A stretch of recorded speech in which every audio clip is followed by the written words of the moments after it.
کرمې ایجنسۍ له کلونو راهیسې د دې سړي د اوسېدو ځای و، خو پر ډیورنډ کرښې د افغانستان او پاکستان د کړکېچ له امله دی له خپلې 12 کسیزې کورنۍ سره اړ شو چې دا ځای پرېږدي. دوی اوس د پاکستان پلازمینې اسلام آباد کې اوسېږي.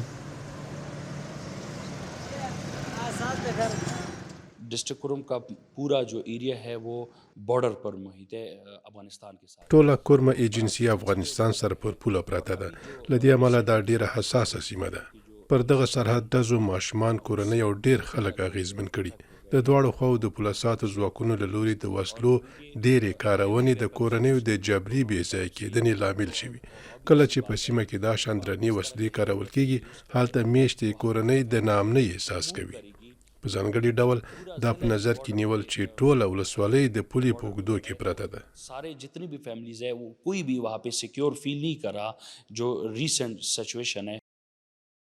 کرمې ایجنسۍ د فاټا په نوم خپلواکه پښتون میشتي قبایلي سیمې برخه وه چې په 2013 کال کې له خیبر پښتونخوا ایالت سره یوځای کړل شوه.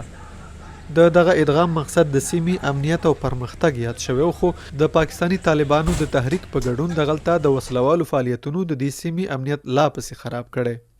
وروستیو کلونو کې له دې سیمې په زیات شمیر کورنۍ وتلو ته اړ شوي دي. فور فادرز جو ایریا ہے وہ کوئی بھی نہیں هیچ چا د خپلو نیکونو د وطن پرېښودو فکر نه کو، خو هلته د حاکم وضعیت له کبله موږ نشوای کولی ژوندي پاتې شو. له دې امله زموږ ټولې کورنۍ شاوخوا 1.5 کال مخکې اسلام آباد ته کډه وکړه. اوس لا هم په کورمه کې وضعیت نه دی بهتره شوی.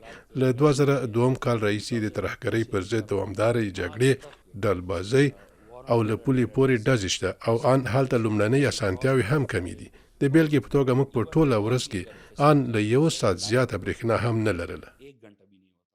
سید محمد کاظمي د نړیوالو اړیکو په برخه کې زده کړې کړي او له ښاري ژوند سره بلد دی، خو اندېښنه لري چې د اوسېدو په پخوانۍ سیمه کې تاوتریخوالی ان په اسلام آباد کې دوی اغیزمن نه کړي.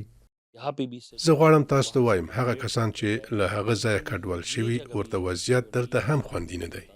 تیره میاشت پاکستان د افغانستان دننه هوایي بریدونه وکړل چې د طالبانو د ادارې د غصې لامل شول. پاکستان ګڼي چې د ټي ټي پي مشران په افغانستان کې دي او له هغه ځایه پاکستان کې بریدونه پلانوي، خو د افغانستان اوسني واکمن دا ادعا ردوي. شنونکي باور لري چې د پاکستاني طالبانو پر سر کړکېچ بعد د کابل او اسلام آباد اړیکې جنگي حالت ته په ورته حالت بدلې کړي.